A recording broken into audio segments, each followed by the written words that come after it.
आखिर कौन थी वो 101 साल की वो बुजुर्ग महिला जिसे पद्म पुरस्कार लेते देख स्वयं प्रधानमंत्री मोदी की आंखें भी नम हो गईं और सीना गर्व से चौड़ा हो गया। राष्ट्रपति भवन का वो विशाल हॉल जहां देश के बड़े बड़े दिग्गज मौजूद थे, लेकिन जब 101 साल की वो महिला अपने कांपते लेकिन मजबूत कदमों से चलकर अवार्ड लेने आई तो उन्हें देखकर सबकी आंखें फटी की फटी रह गईं। सिर्फ इतना ही नहीं, जब उनका कारनामा बताया गया तो हॉल तालियों की गड़गड़ाहट से गूंज उठा। लेकिन वहीं एक सवाल सबकी जुबान पर था कि आखिर कभी हिंदुस्तान की जमीन पर पैर ना रखने वाली उस विदेशी महिला ने ऐसा क्या कर दिया कि भारत सरकार उन्हें बुलाकर इतना बड़ा सम्मान दे रही थी।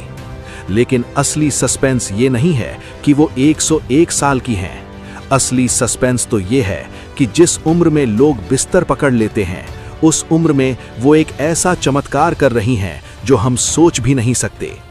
आज जब हम भारतीय अपनी ही जड़ों को भूलते जा रहे हैं, तब 7 समंदर पार बैठी वो महिला हमारी संस्कृति और हमारे ज्ञान के सहारे हजारों लोगों की जिंदगी बचा रही हैं।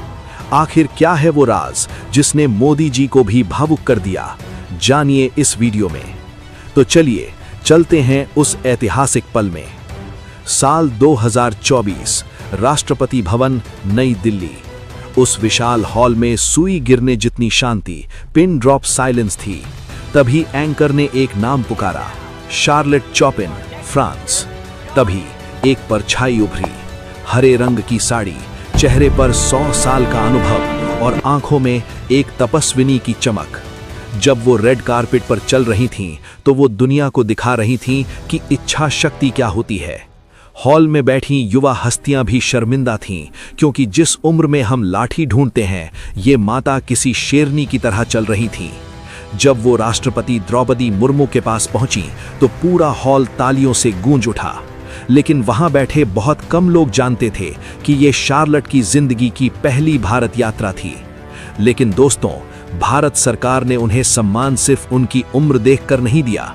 सम्मान इसलिए मिला क्योंकि फ्रांस के एक छोटे से गांव में बैठकर उन्होंने एक छोटा भारत बसा रखा था। वो पिछले 40 सालों से वहां हजारों लोगों को मौत के मुंह से बाहर खींच रही हैं, किसी एलोपैथी दवा से नहीं, बल्कि भारत के प्राचीन ज्ञान से। मैं आपको उनकी क्लास की एक सच्ची घटना बताता हूं जो आपको हैरान कर देगी। एक बार उनके पास मारिया नाम की एक महिला आई। डॉक्टरों ने मारिया को जवाब दे दिया